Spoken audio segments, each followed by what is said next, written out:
வாரம் நான் கடந்த வாரங்களிலே நாங்கள் கவனித்து பார்த்தோம் அன்புக்குரியவர்களே. அங்கே யாக்கோபு 1 அதிகாரத்திலே 5-8 வரை அங்கே நீங்கள் விண்ணப்பம் செய்யவில்லை ஆனபடினா அந்த அங்கே ஜெபத்துக்கு பதில் இல்லை என்கிற காரியத்தை குறித்து நாங்கள் கவனித்து பார்த்தோம். ஹல்லேலூயா. நீங்கள் விண்ணப்பிக்கவில்லை ஆனபடினா சித்தி பெறவில்லை. சித்தி என்று சொன்னா வெற்றி பெறவில்லை. ஹல்லேலூயா. நாம் நம்முடைய தேசங்களிலே சிறிய வயது இருக்கின்ற வழியிலே அந்த வார்த்தை அதிகமாக ஸ்கூல்லே பாவித்திருக்கிறார். சின்ன பிள்ளைகளா இருக்கின்ற வழியிலே சித்தி பெற்றார்களா, சித்தி கிடைத்ததான்னு சொல்லுவார். ஹல்லேலூயா. ஆனபடியா விண்ணப்பிக்கவில்லை ஆனபடினால் சித்திக்கவில்லைன்னு சொல்லி யாக்கோபு 1 அதிகாரத்திலே அங்கே 5-8 வரை உள்ள வசனங்களை நாங்கள் பார்த்தோம் அன்புக்குரியவர்களே. இன்றைக்கு ஒரு வசனத்தை நான் சொல்லி தேவனுடைய வார்த்தைக்குள்ளே கடந்து செல்ல போகிறேன். இந்த ஜெபத்துக்கு தடையான ஒரு காரியம் ஹல்லேலூயா சந்தேகம், அவிசுவாசம். இது 2 காரியமும் பிசாசினுடைய ஒரே ஆயுதம் தான். ஹல்லேலூயா. இதை நாங்கள் ஒருபோதும் மறந்து விடக்கூடாது. தேவனுடைய வார்த்தை எதை சொல்லுகிறதோ அதற்கு விரோதமாக பிசாசானவன் கிரியை செய்வான். அவன் எதையுமே உண்டாக்க போறதில்லை அன்புக்குரியவர்களே. ஆனால் தேவன் உண்டு பண்ணி வைத்திருக்கிற நன்மைகளை அவன் சந்தேகப்பட வைப்பான். ஹல்லேலூயா. அவிசுவாசத்தை கொண்டு வருவான். ஆனபடினால் தேவனுடைய வார்த்தையிலே நாங்கள் வைக்கின்ற விசுவாசம் நம்முடைய வாழ்க்கையிலே அங்கே விடுதலையை கொண்டு வரும். அது எந்த சூழ்நிலையாக இருக்கலாம், எப்படிப்பட்ட சூழ்நிலையாக கூட இருக்கலாம். அந்த சூழ்நிலைகள் மத்தியிலே கூட நாங்கள் விசுவாசத்தோடு அங்கே செயல்படுகின்ற வழியில் தேவன் பெரிய காரியங்களை செய்கின்ற தேவனாயிருக்கிறார். ஆனபடினால் இந்த அவிசுவாசத்தின் அந்த சந்தேகத்துக்குரிய காரியங்களை நீங்கள் பார்க்கின்ற வேளையிலே எண்ணாகமம் 13 அதிகாரம் காலேப்பு யோசுவாவினுடைய வார்த்தைகளை குறித்து இந்த நாட்களில் நாங்கள் படிக்க போகிறோம். இது உங்களுக்கு தெரிந்த வார்த்தைகளாக கூட இருக்கலாம். ஆனாலும் கூட அதை நாங்கள் எத்தனையோ தடவை திரும்ப அதை பார்க்கின்ற வழியிலே நம்முடைய ஆவியிலே மிகுந்த ஒரு உற்சாகம் இருக்கும். அங்கே எண்ணாகமம் 13 அதிகாரத்திலே நீங்கள் பார்க்கின்ற வேளையிலே அங்கே மோசேயினால் யோசுவா அழைக்கப்படுகிறான். அதுக்கு பிற்பாடு நீங்கள் பார்க்கின்ற வழியிலே மோசே பிரபுக்களை அங்கே கானான் தேசத்துக்கு பார்க்கும்படி அனுப்புகிறான். இப்படி தேசம் வளப்பமானதா, இப்படி காரியங்கள் இருக்கிறதுன்னு சொல்லி அவன் பார்க்க அனுப்புகின்ற வேளையிலே அந்த 23வது வசனத்திலே அந்த தேசத்தினுடைய செழுமை காணப்படுகிறது. அதாவது ஒரு திராட்சை கொடியை அறுத்து 2 பேர் தூக்கி கொண்டு வந்தார்களாம். இன்றைக்கு இஸ்ரவேல் தேசத்திலே நீங்கள் அங்கே போய் பார்க்கின்ற வேளையிலே அங்கே ஒரு போர்டு இருக்குமாம். அதிலே அந்த போர்டிலே 2 நபர்கள் அந்த ஒரு தடியிலே அந்த திராட்சை கொடியை தொங்க விட்டு 2 பேர் தூக்கி பிடித்து கொண்டு. அது எப்படி பாருங்கள், இவ்வளவு ஒரு ஆச்சரியமான காரியம். இன்றைக்கு நாங்கள் பார்க்கின்ற இந்த கிரேப்ஸ் எல்லாம் திராட்சை பழங்களை நாங்கள் பார்க்கின்ற வேளையிலே ஒரு சிறு பிள்ளை தூக்கக்கூடியதாக இருக்கும். ஆனால் அன்றைக்கு இந்த 2 ஆண் மக்கள், அல்லது ஆண் மக்கள் என்றால் மிகுந்த வீரம் உள்ளவர்கள், தைரியம் உள்ளவர்கள், எந்த ஒரு காரியத்தையும் அவர்கள் தூக்கக்கூடியவர்கள். ஆனா அவர்கள் 2 பேரினால் தூக்கக்கூடிய அளவு அவ்வளவு செழிப்பாக இருந்தது. அன்புக்குரிய தேவனுடைய பிள்ளைகளே, நீங்கள் உபாகமத்திலே நீங்கள் பார்க்கின்ற வேளையிலே ஆண்டவருடைய வார்த்தை சொல்லப்படுகிறது. நீங்கள் அந்த கட்டாத துறவுகள், கட்டாத பட்டணங்கள் எல்லாவற்றையும் நீங்கள் அங்கே சுதந்திரித்துக் கொள்வீர்கள் என்று சொல்லி வேதம் அங்கே சொல்லப்படுகிறது. ஹல்லேலூயா. அப்படினால் அன்புள்ள தேவனுடைய பிள்ளைகளே, இத்தனை வார்த்தைகளை அவர்கள் கேட்டிருந்தாலும் கூட அவர்களுக்குள்ளே அங்கே அந்த அவிசுவாசம். நீங்க உபாகமம் 6 அதிகாரத்திலே பாருங்கள், 11வது வசனம், நீ நிரப்பாத சகல நல்ல வஸ்துக்களாலும் நிரம்பிய வீடுகளையும், நீ வெட்டாமல் வெட்டப்பட்டிருக்கிற துறவுகளையும், நீ நடாத திராட்சை தோட்டங்களையும் ஒலிவ தோப்புகளையும் அவர் உனக்கு கொடுப்பதனால் நீ சாப்பிட்டு திருப்தியாகும் போதும். ஹல்லேலூயா. அதுக்கு முன்பாக நீங்கள் 10வது வசனத்திலே கூட பார்க்கின்ற வேளையிலே, உன் பிதாக்களுக்கு ஆணையிட்டு கொடுத்த தேசத்தில் உன்னை பிரவேசிக்க பண்ணும் போதும் நீ கட்டாத வசதியான பெரிய பட்டணங்களை. ஹல்லேலூயா. இன்னும் பாருங்கள், அந்த தேசத்தினுடைய அழகை குறித்து உபாகம் 8 அதிகாரம் 7வது வசனத்திலும், உன் தேவனாய் கர்த்தர் உன்னை நல்ல தேசத்தில் பிரவேசிக்க பண்ணுகிறார். அது பள்ளத்தாக்குகளிலும் மலைகளிலும் இருந்து புறப்படுகிற ஆறுகளும் ஊற்றுகளும் ஏரிகளும் உள்ள தேசம். அது கோதுமையும் கோதுமையும் திராட்சை செடிகளும் அத்தி மரங்களும் மாதாளம் செடிகளும் உள்ள தேசம். அது ஒலிவ மரங்களும் எண்ணெயும் தேனும் உள்ள தேசம். அது தாழ்ச்சி இல்லாமல் அப்பம் புசிக்கத்தக்கதும் ஒன்றும் உனக்கு குறைவுபடாதுமான தேசம். அது கல்லுகள் இரும்பாயிருக்கிறதும் செம்பு வெட்டி எடுக்கத்தக்க மலைகளும் உள்ள தேசம். ஆனா அப்படினால் பாருங்கள், நாங்கள் அங்கே தேசங்கள் நன்றா இருக்கின்ற வேளையிலே நாங்கள் விசுவாசத்தை பிரயோகிக்க வேண்டிய அவசியம் இல்லை. ஆனால் இன்றைக்கு இப்படிப்பட்ட சூழ்நிலை உலகம் முழுவதிலும் அங்கே எத்தனையோ விதமான சூழ்நிலைகள்னால் ஜனங்கள் பயந்து கொண்டிருக்கிறார்கள், பயப்பட்டு கொண்டிருக்கிறார்கள். ஹalleluya.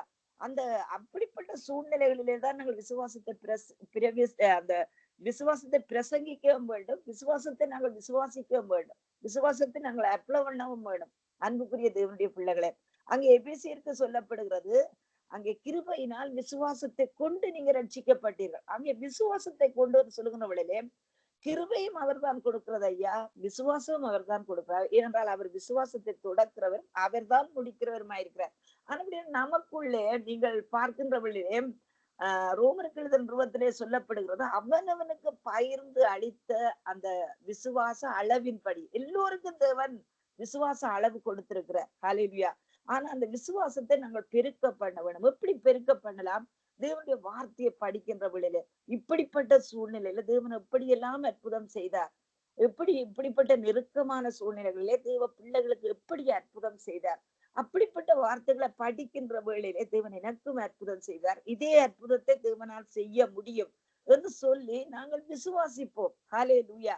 அப்படினால் பாருங்கள், ஏற்கனவே தேவன் அவர்களுக்கு சொன்ன வாக்குத்தத்தம் அங்கே பாலும் தேனும் ஓடுகின்ற கானான் தேசம் என்று. ஆனால் அங்கே அவர்கள் போய் கண்ணால் பார்க்கின்ற வேளையிலும் கூட அந்த தேசம் அப்படிப்பட்டதாகத்தான் இருந்தது. ஹalleluya.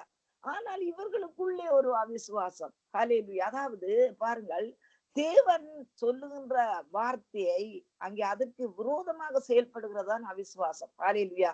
நீங்கள் ரோமனுக்கு எழுதின நிருபத்திலே, எபிரேயருக்கு எழுதின நிருபத்திலே நீங்கள் பார்க்கின்ற வேளையிலே எபிரேயரிலே கூட சொல்லப்படுகிறது, அங்கே அவிசுவாசத்தினால் அங்கே அவர்கள் அந்த இளைப்பாறுதலில் பிரவேசிக்கவில்லை.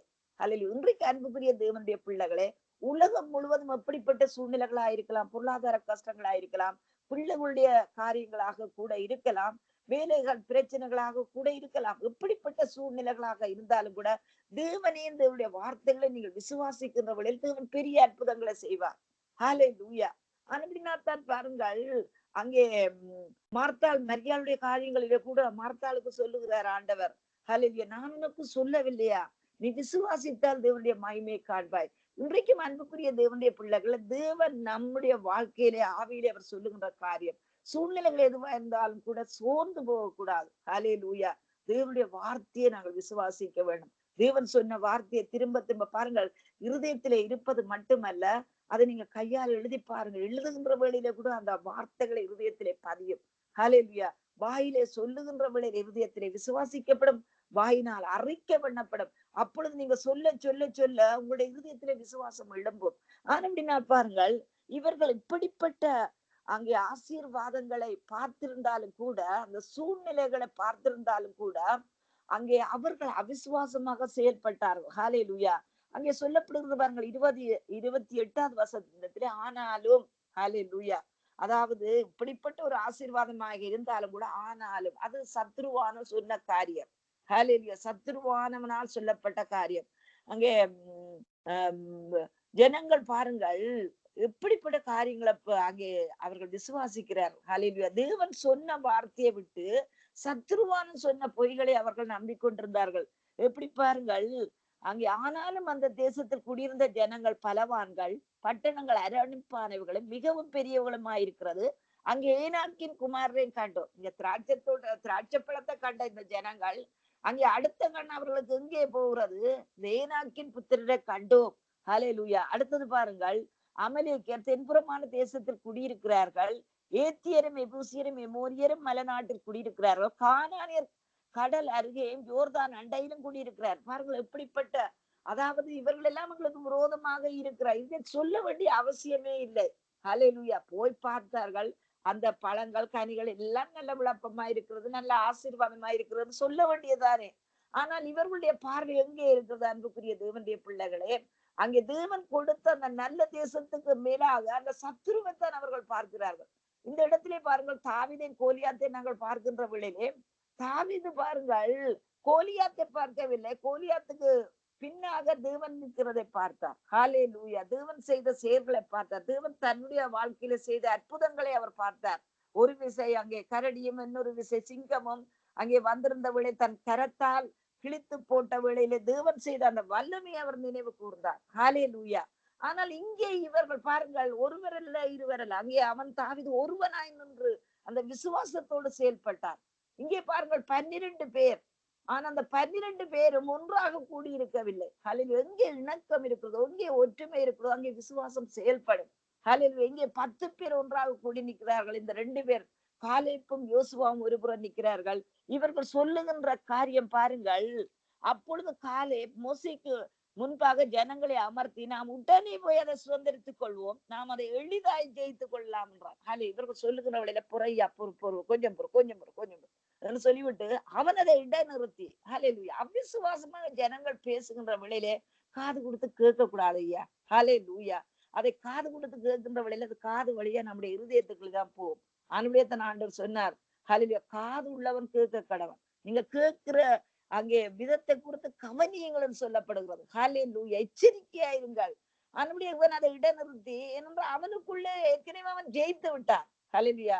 யாரோ ஒரு டீச்சர் ஒரு மாணவனை பார்த்து அங்க என்ன எழுந்தினில் இருக்கக்கூடாது என்று சொல்லி அவரை அடித்து எழுப்பி விட்டாராம் ஒரு மாணவன்.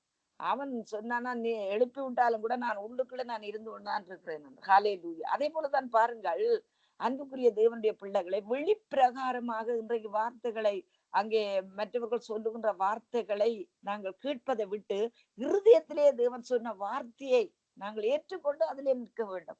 அன்புக்குரியவர்களே, அவனுடைய காலேப் ஏற்கனவே ஜெயித்து விட்டான் ஐயா. ஹalleluya. ஏற்கனவே அவன் கானானுக்குள்ளே போய்விட்டான். ஏற்கனவே அந்த தேசத்தை தான் சுதந்திரித்துக் கொண்டு விட்டான். ஆனபடியத்தான் அவன் சொல்றான், இந்த அற்பமான வார்த்தைகள், இந்த அவிசுவாசமான வார்த்தைகளை நான் கேட்க போறதே இல்லை. ஹalleluya. நான் இயேசுவின் நாமத்தினால் ஜெயப்படும். நீங்கள் உங்களுடைய வாழ்க்கையில எந்த காரியமாக இருந்தாலும் கூட தேவனை விசுவாசிங்கள். அன்புக்குரியவர்களே, தேவனை விசுவாசிக்கிறவர்களே, தேவன் பெரிய காரியங்களை அவர் செய்ய அவர் போதுமானவர். ஹalleluya. அதுக்கு பிற்பாடு அவனோடு போய் வந்த மனிதரோ, நாம் போய் அந்த ஜனங்களோடு எதிர்க்க நம்மால் கூடாது, அவர்கள் நம்மை பார்க்கலும் பலவான்கள் என்றார்கள். நாங்கள் போய் சுற்றி பார்த்து வந்த அந்த தேசம் தன் குடிகளை பட்சிக்கிற தேசம். நாங்கள் அதிலே கண்ட ஜனங்கள் எல்லாரும் மிகவும் பெரிய ஆட்கள். அங்கே ராட்சத பிரவியான ஈனாக்கின் குமாரராகிய ராட்சதரையும் கண்டோம். நாங்கள் எங்கள் பார்வைக்கு வெட்டுக்கிளிகளை போல இருந்தோம், அவர்கள் பார்வைக்கும் அப்படியே இருந்தோம். அல்ல பாருங்க, யாரோ ஒருவர் சொல்லி செய்தது போல இவர்கள் சொல்லுகிறார்கள், எங்கட பார்வையில வெட்டுக்கிளியா இருந்தது ஒரு புறம் போட்டும், அல்ல அவர்களுடைய பார்வை, அதாவது அவர்களுடைய இருதயத்துக்குள்ள போய், அவர்களுடைய கண்ணுக்குள்ளே போய், அவர்களுடைய வாயுக்குள்ளே போய் அவர்கள் சொன்னது போல இவர்கள் சேருகிறார். எனக்கு தெரியும், ஒரு அருமையான சகோதரனுடைய ஊழியத்திலே ஏதோ அவர்கள் அதிகமா இமேஜின் பண்ணுவார்கள். இமேஜின் பண்ணிட்டு பக்கத்துல இந்த கணவனை ஏதோ பேச்சு பேசியிருக்கிறார். அவர் சொன்னாராம், என்ன நான் ஒன்றுமே சொல்லவில்லையே என்று. ஏற்கனவே இவர்களுக்குள்ளே அந்த அந்த பிசாசு கற்பனையின்படி இவர் கணவர் பேசுவது போல ஏதோ ஒரு பேச்ச பேசி கொண்டிருந்திருக்குது. ஹல்லேலூயா. அவர் சொன்னாராம், கணவர் சொன்னா ஒன்றுமே சொல்லல, நீ என்ன சொல்லுறார். ஹல்லேலூயா. அதே போலதான் அன்புக்குரிய தேவனுடைய பிள்ளைகளை, இவர்கள் பாருங்கள், அங்கே பிசாசு சொன்ன வார்த்தையை அவர்கள் கேட்டுக்கொண்டிருந்தார்கள். ஹல்லேலூயா. அங்கே பிசாசு சொல்லி இருக்குது என்னண்டா, இது எதிர்க்க முடியாது, இது கூடாது, இது நடக்காது. ஹல்லேலூயா. அவர்கள், நீங்கள் வெட்டுக்கிளிகளை போலதான் இருக்கிறீர்கள், நீங்கள் வெட்டுக்கிளிகளை போல உங்களோட பார்வையில இருக்கிறது மட்டுமல்ல, அவர்கள் பார்வையிலும் அப்படித்தான் இருக்கிறீர்கள். ஹல்லேலூயா. அன்புக்குரிய தேவனுடைய பிள்ளைகளை, இப்படித்தான் பிசாசு காரியங்களை செய்ய விடாதபடி அவன் தடை பண்ணி கொண்டே இருப்பான். ஹல்லேலூயா. மாலே நான் உங்கள் ஒரு மதிலை தாண்டுவோம், மாலே நாங்கள் ஒரு சேனைக்குள்ளே பாய்ந்து செல்வோம் சொல்லி அன்புக்குரிய தேவனுடைய பிள்ளைகளே, ஹல்லேலூயா, தேவனுடைய வார்த்தையை விசுவாசியுங்கள். ஹல்லேலூயா. அப்படின்னா ராஜாவின் வார்த்தை எங்கே உண்டு, அங்கே அதிகாரம் உண்டு. நம்முடைய ராஜா ஆண்டவராய் இயேசு கிறிஸ்து அவர் சொன்ன வார்த்தையை நாங்கள் விசுவாசிக்கிறவர்களே, இப்பொழுது இக்கட்டான சூழ்நிலைகளா இருக்கலாம், இந்த சூழ்நிலைகள் மாற்றப்படும். ஹல்லேலூயா. உலகத்துக்கு அல்ல ஐயா கோசேன் தேசம், எனக்கும் உங்களுக்கும் தான். ஹல்லேலூயா. நாங்கள் இயேசுவை விசுவாசிக்கிறோம், இயேசுவினுடைய பிள்ளைகள், தேவனுடைய பிள்ளைகள். அவருடைய நாமத்தின் மேல், இயேசுவின் நாமத்தின் மேல் இவர்கள் எல்லாம் அங்கே அவரை ஏற்றுக்கொண்டிருக்கிறார்கள். அவர்கள் எல்லாரும் தேவனுடைய பிள்ளைகள் ஆகும்படி தேவன் அவர்களுக்கு அதிகாரம் கொடுத்திருக்கார். தொடர்ந்து நாளைய தினத்திலே பார்ப்போம். இப்பொழுது ஜெபிப்போம். அன்புள்ள தகப்பனே, நாங்களுமே ஸ்தோத்தரிக்கிறோம், துதிக்கிறோம் ராஜா. அப்பா, இந்த வார்த்தைகளை ஐயா ராஜா நீர் எங்களுக்கு கொடுத்திருக்கிறபடியால் உமக்கு நான் நன்றி சொல்லுகிறேன். தொடர்ந்து உடைய கிருபை கூட இருப்பதாக. அருமையான சங்கமம் ஊழியங்கள் எல்லாவற்றையும் நீர் ஆசீர்வதியும் தகப்பனே. ஆண்டவரே, தொடர்பு கொண்டிருக்கிற அத்தனை பிள்ளைகளையும் நீர் ஆசீர்வதியும் ஐயா. உடைய கிருபையின் கருத்துக்குள்ளே ஐயா ஒவ்வொருவரையும் ஒப்புக் கொடுக்கிறோம். இன்றைக்கு இந்த நாளிலே இந்த நேரத்திலே சோர்ந்து போயிருக்கிற உள்ளங்கள் இயேசுவின் நாமத்தினால் தேற்றப்படுவதாக. அற்புதங்களும் அதிசயங்களும் ஆண்டவரே அடையாளங்களும் அவருடைய வாழ்க்கையில் வரும்படி செபிக்கிறேன் கர்த்தாவே. ஆண்டவராகிய தகப்பனே, ஆண்டவரே இன்றைய காலையிலே கொடுத்த வார்த்தையின்படி ஐயா ஆண்டவரே தகப்பனே ராஜா, இந்த நாளிலே ஐயா ராஜா ஆண்டவரே தேவ தூதர்கள் சொல்லுவது போல ஆண்டவரே நற்செய்தியை ஆண்டவரை அறிவிக்கின்ற நாளாயிருக்கின்றபடியால் உமக்கு நாங்கள் நன்றி சொல்லுகிறோம். அதை நாங்கள் விசுவாசிக்கிறோம். இயேசு கிறிஸ்து உயிர்த்தெழுந்த வல்லமுள்ள அதிகாரமுள்ள நாமத்தினால். ஆமேன், ஆமேன், ஆமேன் ஐயா. ஆமீன், ஆமீன். வார்த்தைகளுக்கு ஊடாக வழி நடத்துகிறீர்கள், ஆலோசனை கொடுத்திருக்கிறீர்கள்.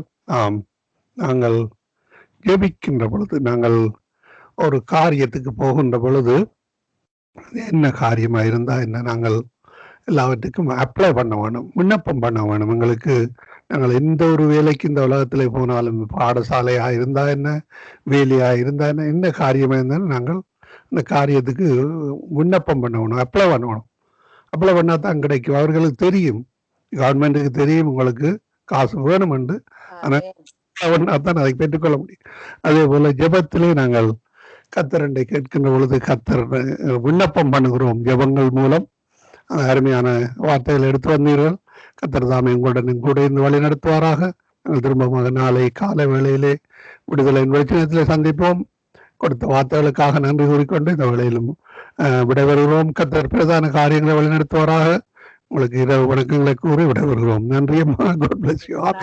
நன்றி, God bless you. God bless you. ஆமீன், ஆமீன். அருமையானவர்களே,